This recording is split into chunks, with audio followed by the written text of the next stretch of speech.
Hi, everyone. My name is Amir, co-founder and CEO of the company that is improving brain health with VR, Virtuleap. Cognitive disorders have a very high cost to society, both in terms of impacting quality of life, but also to the economy. Alzheimer's disease alone costs $1 trillion globally. It's the most expensive disease in the US. And 80% of the $305 billion incurred by the economy is paid out of pocket by American households. There is no cure, there is no solution. We can only hope that it doesn't happen to us. And if and when it does, well, you only have drugs to mask the symptoms. And yet we also know that cognitive illnesses can be detected up to 20 years before the onset. In markets like Japan, they do an annual, by law, it's mandatory if you're employed to do a cognitive assessment every year. Out in the West, not so. Even though we do have cognitive assessment tools that can offer us the kind of results to provide us information to intervene as early as possible in order to delay clinical onset. And that, from our point of view, is a critical intervention that we need to implement now. But current cognitive assessment tools are limited and lacking because screen-based devices fail to engage as well as track our whole body. Virtual reality is the answer because it's the first digital format that triggers our autonomic nervous system into believing that the experience is real. And so it engages us not just cognitively, but emotionally and experientially, which is why we created Enhanced VR, a library of VR games designed by our neuroscientists as translations of standardized neuropsychological assessment tools like the Stroop test and the NBAC task into 3D rendered environments that test and train a range of cognitive abilities, not just including the standard ones like memory, problem solving, and information processing, but also motor control, spatial orientation, and spatial audio awareness. And we make all of that data accessible through our enterprise platform into the hands of caregivers and healthcare practitioners. The amount of data that we collect is unprecedented. Just 3 minutes of playing our games generates volumetric data sets that combines granular player interaction with full body sensory data that we're currently using with Fourth IR in Switzerland to mine with machine learning in order to create a new digital health marker for the early detection of Alzheimer's disease. We license our enterprise platform to organizations like hospitals and senior living communities, offering them a full range of reporting and data analysis tools, as well as add-ons like telehealth features and playlists. For example, if an MS patient sample needs to be provided a specific type of cognitive battery, then they can select that. And they can also use remote control features so that the person never has to remove that headset, and they can be navigated by the administrator, even if that person is on the moon, as long as they have Wi-Fi. We stand out from 2D screen-based brain training apps like Lumosity, Peak, and Elevate, as well as the standardized methodologies, because again, virtual reality offers a multi-sensory experience that goes far beyond just typing and tapping on a screen with your thumbs and fingers, as we collect just as much data about the human as we do the games. Our peers in the VR space, on the other hand, are specialized in niche areas like athletic conditioning and rehabilitation. The ARP is our first paid client, and we're working with leading institutions to validate our solution as an effective treatment for cognitive decline.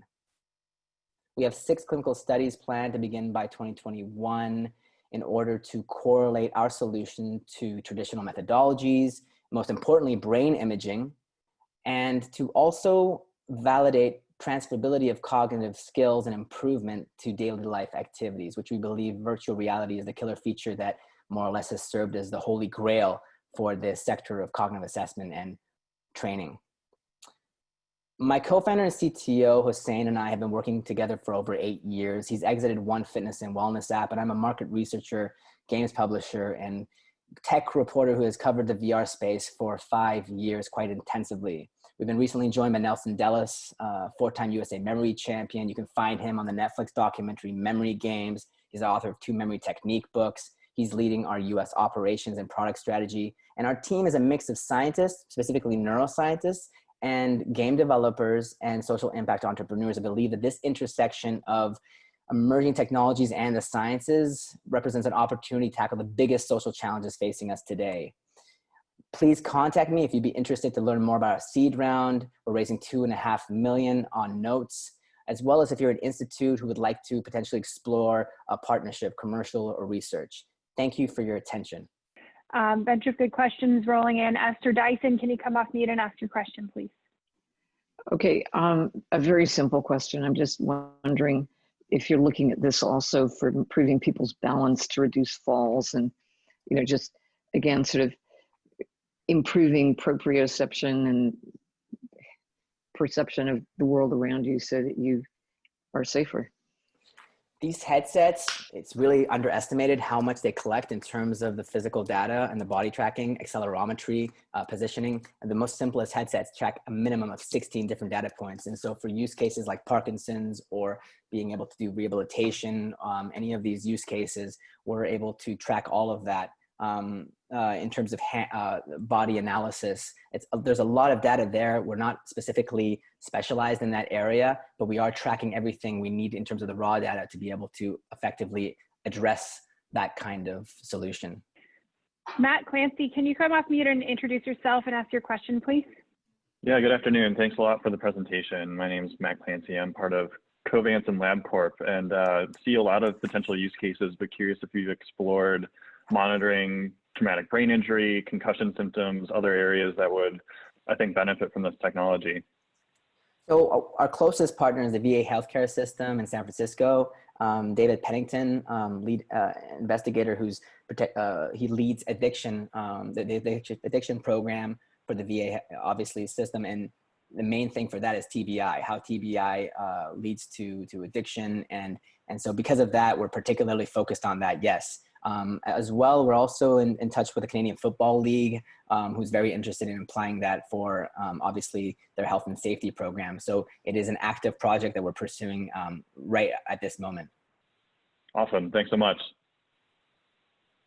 Okay, thanks, Matt. Vince Coley, can you come off mute and introduce yourself and ask your question, please? Yeah, hi, my name is Vince. I'm actually a general partner at Trillion Ventures, a pre-seed fund for autonomous and applied AI. I loved your opening presentation and the putting a value on the problem statement. Beautiful. Question: how can if the question is very yes and no and one example, so can you measure or impact emotional resilience with your VR application? And if there is one example, would be great.